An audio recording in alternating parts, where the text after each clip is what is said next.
مراقبه‌ای که قراره با هم انجام بدیم تبرک مراکز انرژی نام دارد. قبل از اینکه مراقبه رو شروع کنیم دوست دارم کمی به شما شناخت و اطلاعات بدم تا بتونید بیشترین استفاده رو از این مراقبه ببرید.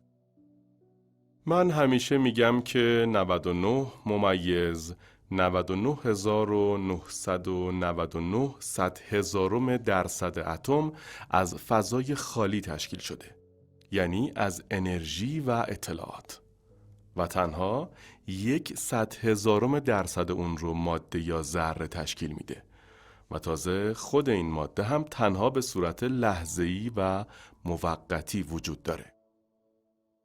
میشه گفت که اگر هسته اتم به اندازه یک ماشین شاسی بلند باشه، الکترونی که در اطراف هسته میچرخه اندازش چیزی در حد یه دونه نخوده.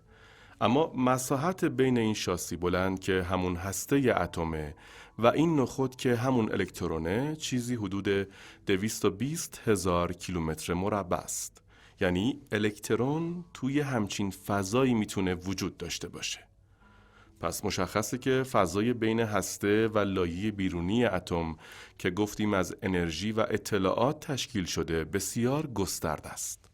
خب حالا فرض کنید 2 تا اتم داریم، یه اتم کلور و یه اتم سدیم. نترسید، اصلاً پیچیده نیست. این 2 تا اتم رو میگیریم و کنار هم میذاریم تا یه مولکول تشکیل بدن.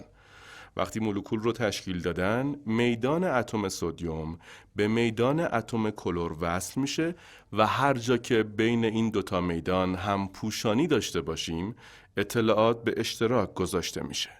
پس یک میدان تشدید شده داریم که اطراف 2 تا اتم ما قرار میگیره و این اطلاعاتی که به اشتراک گذاشته میشه این 2 تا اتم رو تغییر میده تا یه مولکول رو تشکیل بدن. حالا اگه این مولکول ها رو بگیریم و پیچیده ترشون کنیم، این مولکول ها یه ماده شیمیایی رو به وجود میارن. حالا به جای اینکه 2 تا اتم به هم وصل بشن، صدها اتم به هم وصل میشن و وقتی به هم وصل شدن به یک میدان اطلاعاتی مشترک متصل میشن. حالا این میدان در اطراف اون ماده شیمیایی قرار گرفته. بعدش میتونیم این مواد شیمیایی رو بگیریم و به سیستم‌های پیچیده‌تر تبدیل کنیم. این مواد شیمیایی میتونن کنار هم جمع بشن و سلول رو به وجود بیارن و اطلاعاتی که تمام این مواد شیمیایی با هم به اشتراک گذاشته بودن یه میدان اطلاعاتی در اطراف سلول تشکیل میده.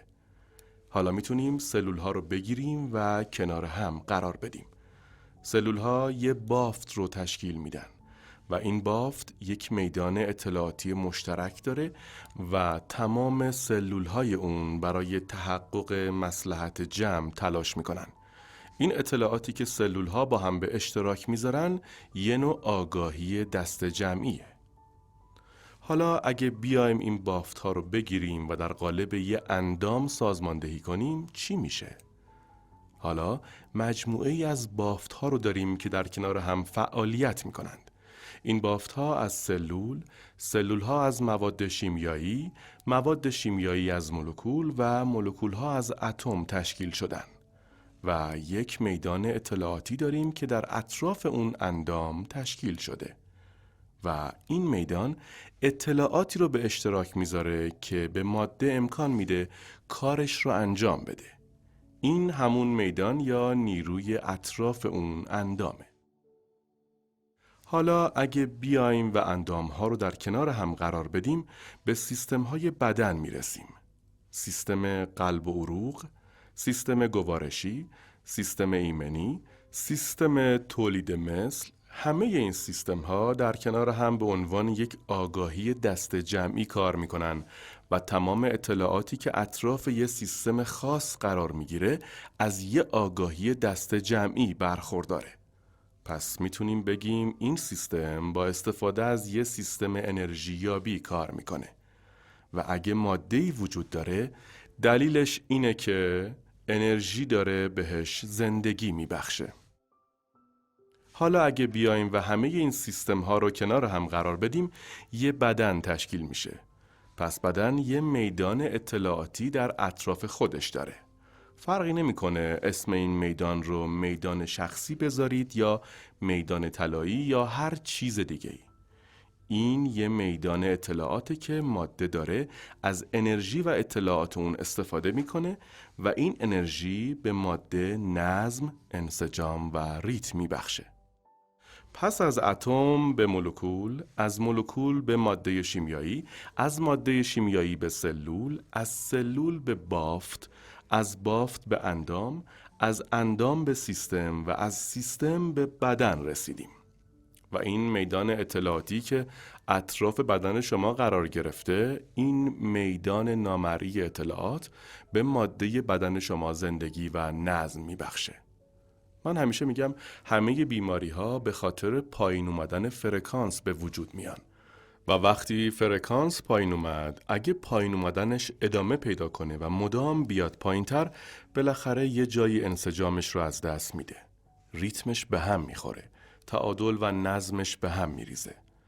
پس میشه گفت که اگه یه دسته نوازنده درام داشته باشیم و همشون بدون ریتم و آهنگ با هم درام بزنن، یه سر و صدای نامطلوب و گوشخراش ایجاد میشه. به این پدیده میگن عدم انسجام. اما اگه 4 تا درامر خوب داشته باشیم و هر 4 تاشون ریتم و ضرب رو رعایت کنن، به مرور زمان این 4 تا درامر بقیه رو هم با خودشون هماهنگ میکنن و نظم و انسجام رو به وجود میارن. این یه پدیده طبیعیه. فرض کنید چند تا ساعت پاندولی قدیمی داریم. این ساعت‌ها رو توی یک اتاق قرار میدیم تا هر کدومشون برای خودشون جداگانه تیک تاک کنه. حالا این ساعت‌ها رو 1 ماه به حال خودشون میذاریم. بعد 1 ماه میبینیم پاندول ساعتمون با هم هماهنگ شدن. یعنی نوعی ریتم و الگو و همزمانی در بین اونها مشاهده میشه. اگه یه عده دختر دانشجو رو کنار هم توی خوابگاه بذاریم، اوائل زمان قاعدگیشون با هم متفاوته، اما چند ماه بعد همه این خانم‌ها با هم به قاعدگی میرسن، چون کائنات برای خودش ریتم و نظم داره. خب حالا اگه همه بیماری‌ها به خاطر پایین اومدن فرکانس ایجاد بشن و اگه ما همینطوری مدام فرکانسمون رو پایین بیاریم و اگه اتم بیشتر از انرژی و فرکانس و کمتر از ماده تشکیل شده باشه، پس میتونیم بگیم که وقتی ما فرکانس رو پایین میاریم و بدنمون کم کم از هم میپاشه، فرکانس توی نقطه‌ای به حالت نامنسجم میرسه، یعنی ناهماهنگی به وجود میاره. خب پس باید یه چیزی رو با هم مرور کنیم. اگه بدن شما از انرژی و ماده تشکیل شده و اگه تمام بیماری ها به خاطر پایین اومدن فرکانس به وجود میان، پس چرا ما فرکانس بدنمون رو میاریم پایین؟ خب ما توی 2 تا حالت ذهنی زندگی میکنیم. حالت اول حالت بقاست. حالت بقا یعنی استرس. اثرات درازمدت استرس باعث میشه یک سیگنال نامنسجم توی الگوی امواج مغزی ما به وجود بیاد و این سیگنال نامنسجم باعث میشه یه سیگنال نامنسجم از طریق سیستم عصبی به بدن ارسال بشه. این هم باعث میشه یه پیام ناموزون یا ناهمگام به سمت سیستم قلب و عروق، سیستم گوارشی، سیستم ایمنی و سیستم‌های دیگمون ارسال بشه. در نتیجه فرکانس بدن میاد پایین. در واقع ما میدونیم که احساسات بقا باعث میشه ما مادیگرا بشیم و اثرات درازمدت این احساسات بقا باعث میشه ما واقعیت رو بر اساس حواسمون تعریف کنیم. این باعث میشه که ما در محیط، زمان و احساسات بقا زندگی کنیم.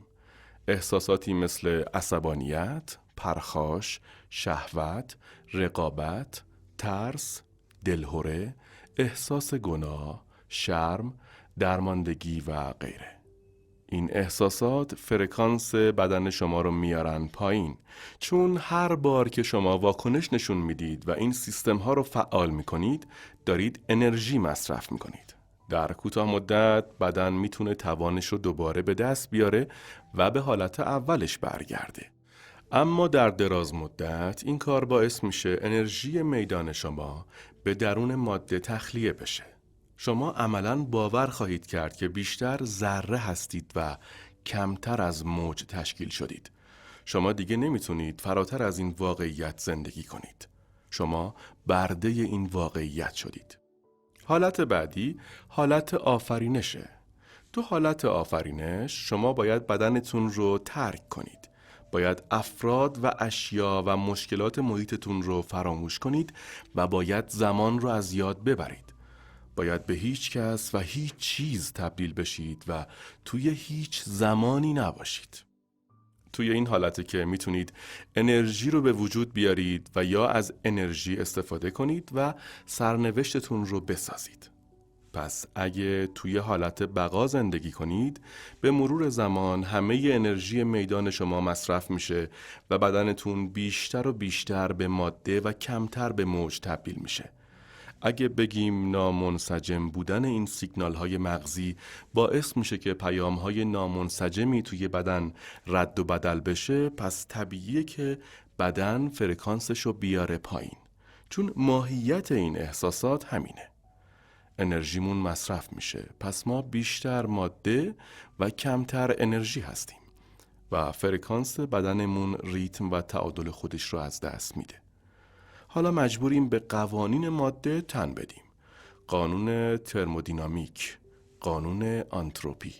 در نتیجه مثل همه اجسام این واقعیت فیزیکی که اگه انرژیشون کم و مادهشون بیشتر بشه از بین میرن، بدن ما هم شروع میکنه به تجزیه شدن. خب حالا همه این اطلاعات رو موقتاً بذارید کنار. توی مغز و بدن ما لیگاندهای مختلفی وجود داره. لیگاند یعنی متصل شدن. نوع اول لیگاندها انتقال دهنده های عصبی هستند. انتقال دهنده های عصبی در واقع پیک های شیمیایی هستند که بین سلول های عصبی فعالیت می کنند. وقتی فکری به ذهن ما خطور میکنه و ذهنیتی در ما ایجاد میشه، مغز برای انجام این کارها به انتقال دهنده عصبی نیاز داره. همین که به این فکر توجه کنیم و اون رو از هر چیز دیگه‌ای واقعی تر کنیم، افکارمون پیک‌های شیمیایی دیگه‌ای به نام نوروپپتیدها رو تولید میکنن.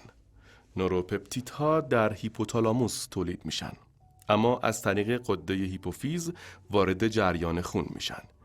این نوروپپتیدها خودشون یه نوع پیک شیمیایی هستن که نوع سوم لیگاندها یعنی هورمون‌ها رو فعال میکنن. اگه میخواید این قضیه رو بهتر متوجه بشید، به شکل ب توی فصل سوم کتاب شکست عادتهای کهنه مراجعه کنید. توی این شکل انتقال دهنده های عصبی، نوروپپتیدها و هورمون‌ها رو به نحوی بسیار ساده براتون رسم کردم. پس شد 3 تا لیگاند. خب پس یه سری افکار به ذهن شما خطور میکنن. یه ذهنیت در شما به وجود میاد و شما به یکی از این فکرها توجه میکنین. این فکر ماده‌ای به نام نوروپپتید رو در مغز شما ایجاد میکنه که وارد بدنتون میشه و یکی از مراکز هورمونی بدنتون رو فعال میکنه. اگه یه فکر جنسی به ذهنتون خطور کنه، توی یه مدت خیلی کوتاه مغزتون نوروپپتیدها رو تولید میکنه و این نوروپپتیدها غده‌های جنسی رو فعال میکنن. وقتی این مراکز هورمونی روشن شدن، شما از طریق اون مرکز هورمونی اطلاعاتی رو به بدنتون مخابره میکنین. همینطور اگر احساس گناه، احساس بی‌ارزشی و یا احساس شرم کنید و یا به این چیزها فکر کنید، مدارهای مختلفی در مغزتون فعال میشه. ذهنیت متفاوتی در شما به وجود میاد. نوروپپتیدهای متفاوتی در مغزتون تولید میشه. این نوروپپتیدها مراکز هورمونی مختلفی رو توی بدنتون فعال میکنن و در نتیجه شما از طریق مرکز هورمونی دیگه‌ای اطلاعات رو مخابره میکنین. اگه شما آدم پرخاشگری هستید و یا افکار پرخاشگرانه‌ای در سر دارید، به مرور زمان ذهنیت خاصی در شما ایجاد میشه. مغزتون نوروپپتیدهای متفاوتی تولید میکنه.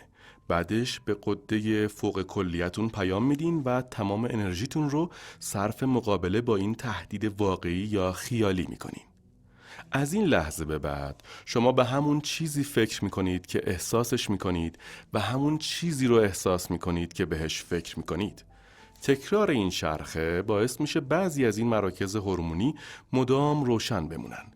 این مراکز هورمونی همون چیزهایی هستند که از قدیم تحت عنوان چاکراها یا مراکز انرژی شناخته شدن و سنت‌های مختلف یوگا وجود اونها رو قبول داشتن. مرکز اول غده‌های جنسی هستند. در کنار این غده‌ها شبکه‌ای از اعصاب وجود داره که به اندام‌های مختلف اون قسمت از بدن وصل شده و اونها رو تنظیم میکنه. مرکز دوم بیشتر با گوارش سر و کار داره و چون به غده‌های گوارشی متصله، پس اطلاعاتی وجود داره که از این مرکز آزاد میشه و گوارش غذا هم به انرژی نیاز داره. ساختن یه بچه به انرژی نیاز داره. مرکز سوم مرکز فوق کلیه است. این مرکز به چیزهایی مثل سلطه‌جویی، ستیز و گریز، بقا و قدرت ربط داره. وقتی سیستم عصبی ستیز و گریز فعال میشه، انرژی فوق‌العاده زیادی در بدن آزاد میشه. این انرژی در واقع از میدان اطلاعات اطراف بدنمون تأمین میشه و باعث میشه انرژی میدان کاهش پیدا کنه. در نتیجه میدان انرژیمون کوچیک و کوچیکتر میشه. مرکز چهارم مرکز قلبه. تمام مراکز برای خودشون شبکه عصبی دارن و قلب هم همینطوره. این شبکه نورونی میتونه یه ذهنیت رو در شما به وجود بیاره. مرکز بعدی توی گلو قرار داره و اسمش مرکز تیروئیده. این مرکز هم یه شبکه عصبی داره و ذهنیت ایجاد میکنه.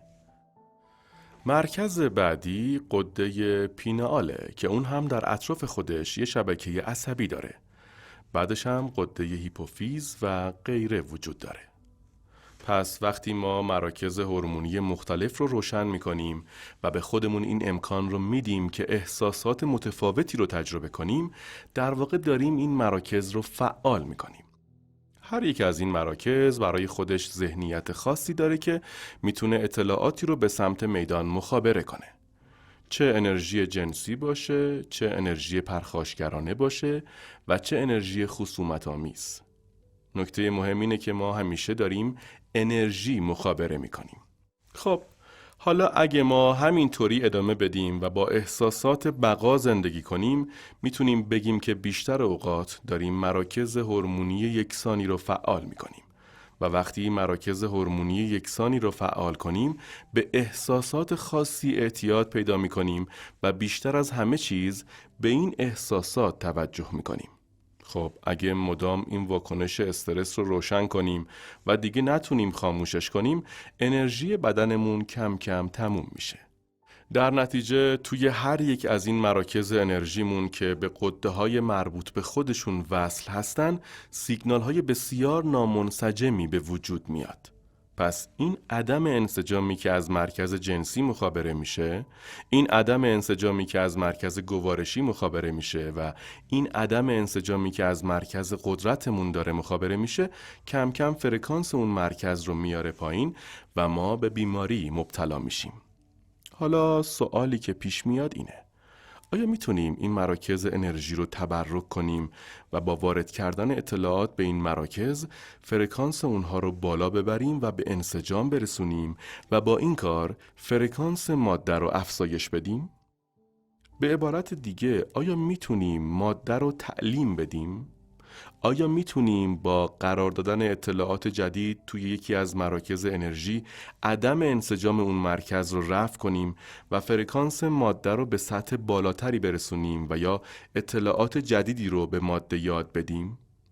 هدف اینه که اطلاعات مصرفی سلول‌ها، مواد شیمیایی، مولکول‌ها، اتم‌ها، بافت‌ها و اندام‌ها اطلاعات جدید و منسجمی باشه تا انرژی کافی در اختیار اتم‌ها قرار بگیره تا بتونن به صورت منسجم به هم وصل بشن و مواد شیمیایی منظم‌تر و متعادل‌تری رو به وجود بیارن.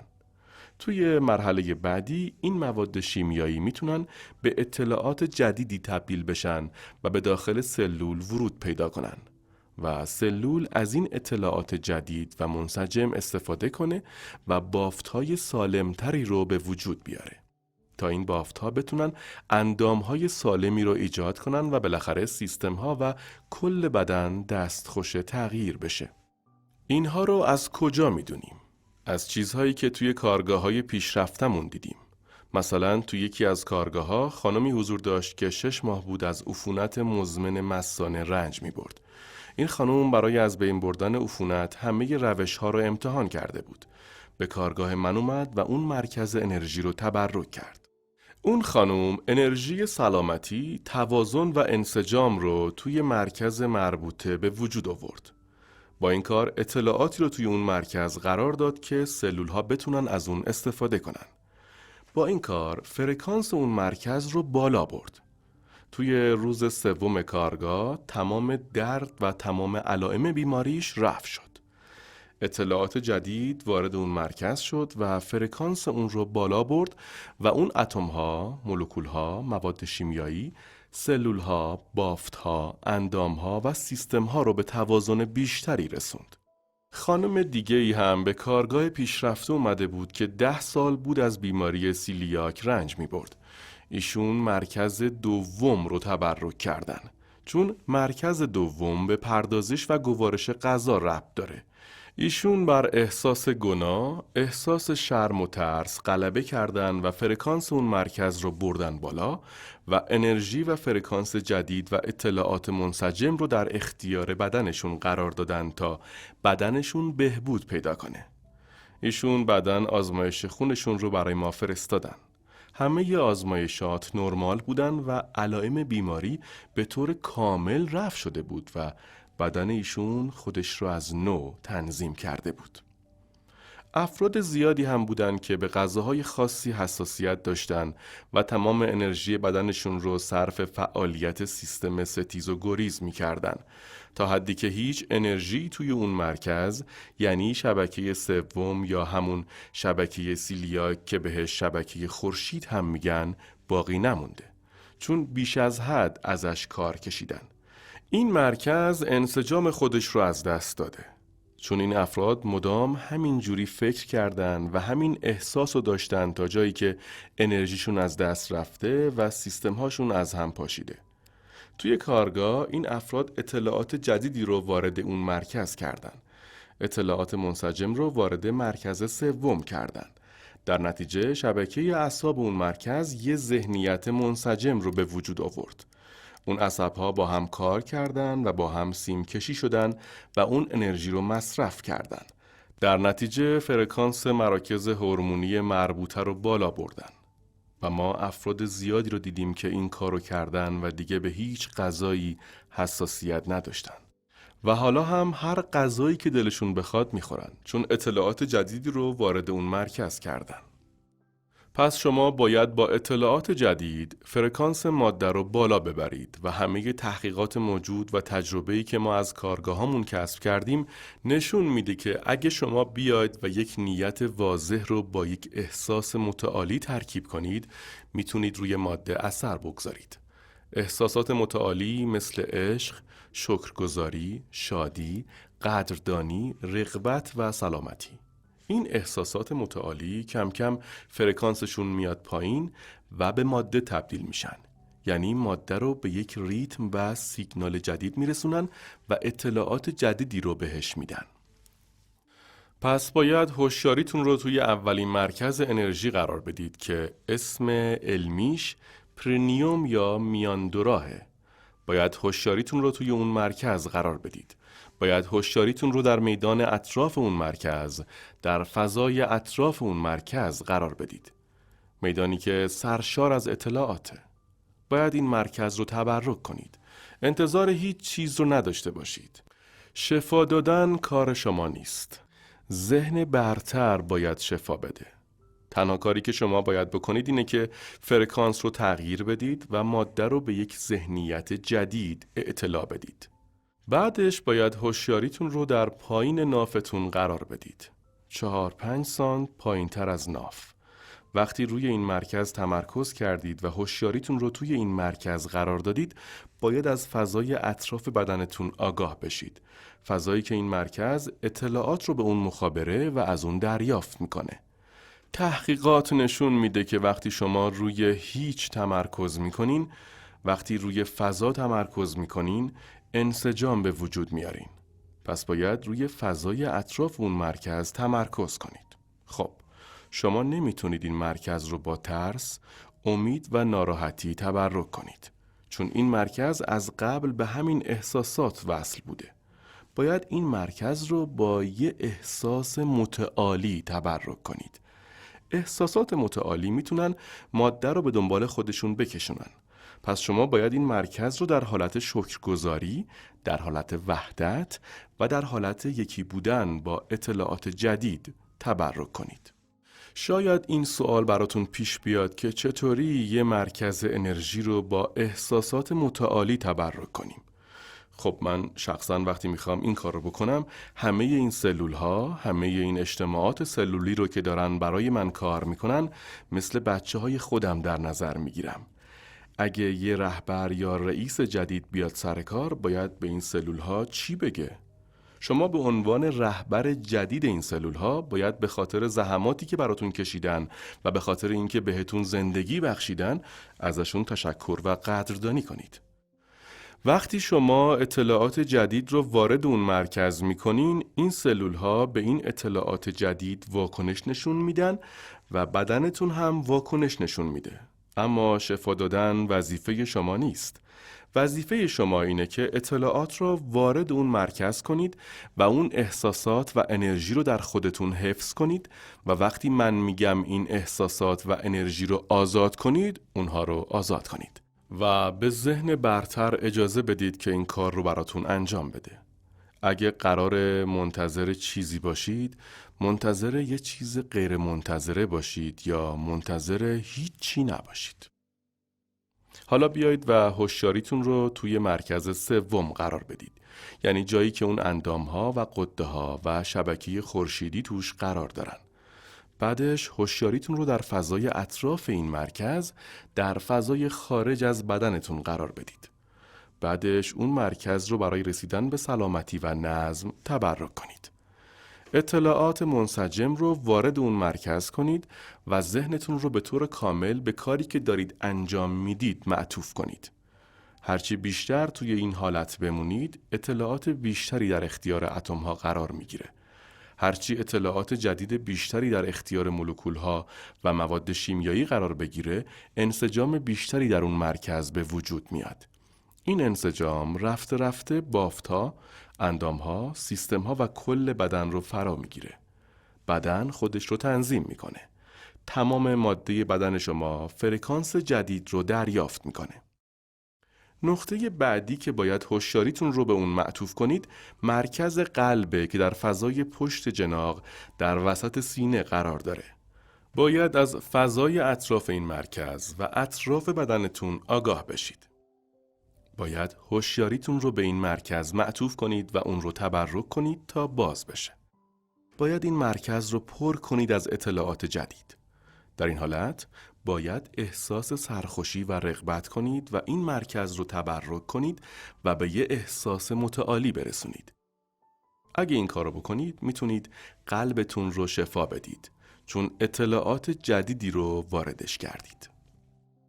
حالا باید هوشیاریتون رو در مرکز گلو و فضای اطراف اون قرار بدید.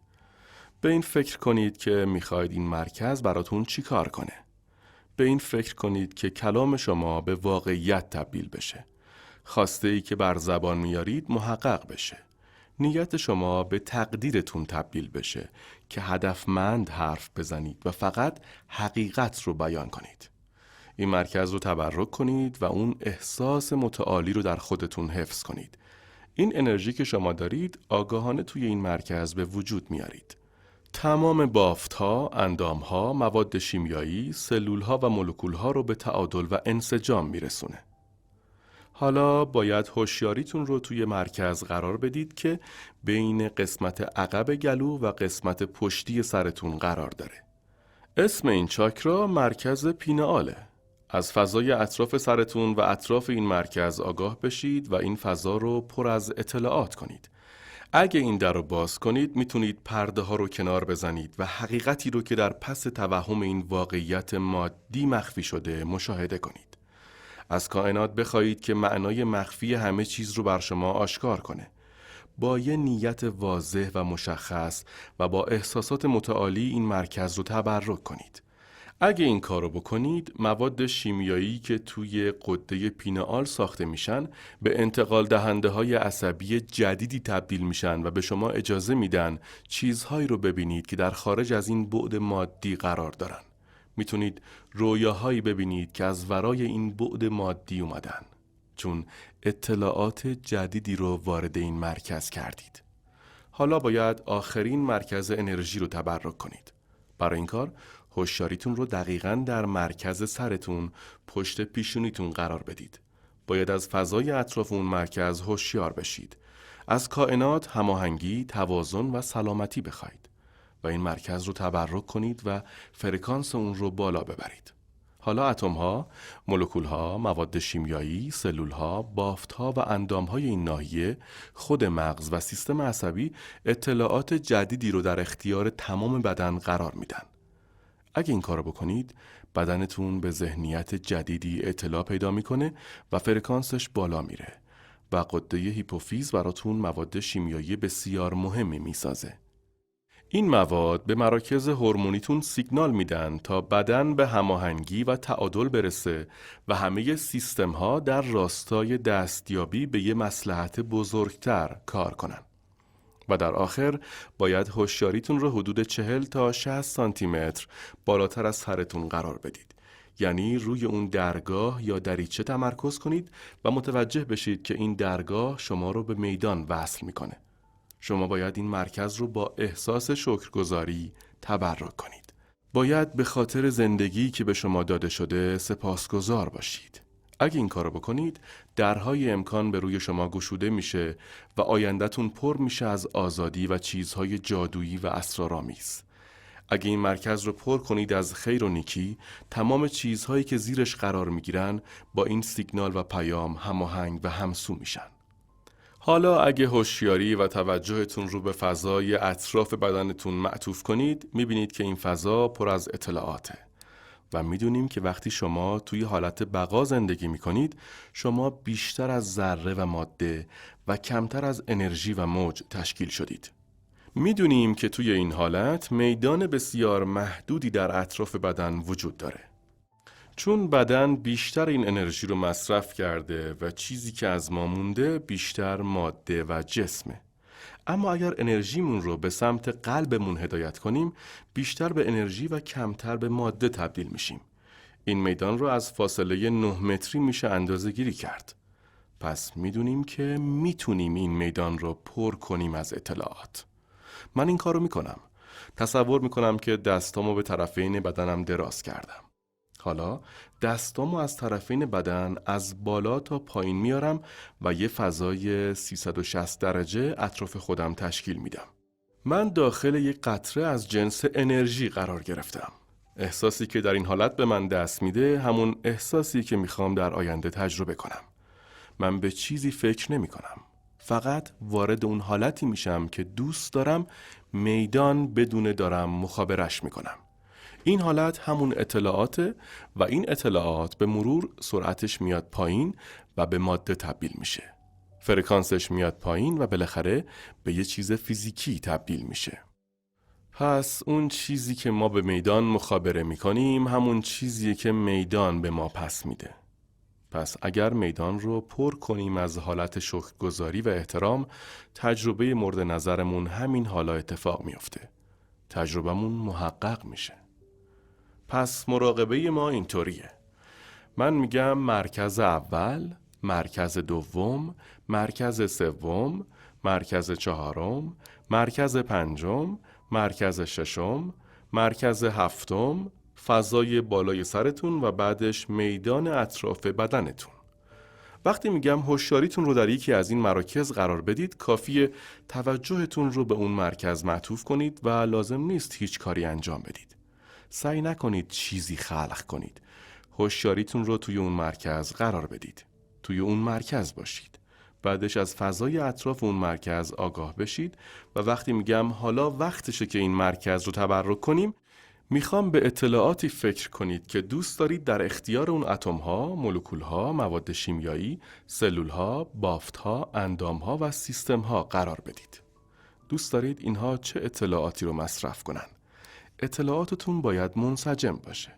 چون درست عین اون درامرهایی که خدمتتون عرض کردم، این انسجامی که شما به وجود میارین باعث میشه یه ریتمی توی اون بافت‌ها به وجود بیاد و بعدش این انسجام پدیده آنتروپی معکوس رو به وجود میاره. اگه شما بیشتر از انرژی و کمتر از ماده تشکیل شده باشید، از قوانین ترمودینامیک مسئول خواهید بود. چون حالا در خارج از این قوانین عمل میکنید. شما حالا یک استاد کوانتومی هستید و اثرات واقعی فیزیک کوانتوم رو تجربه میکنید.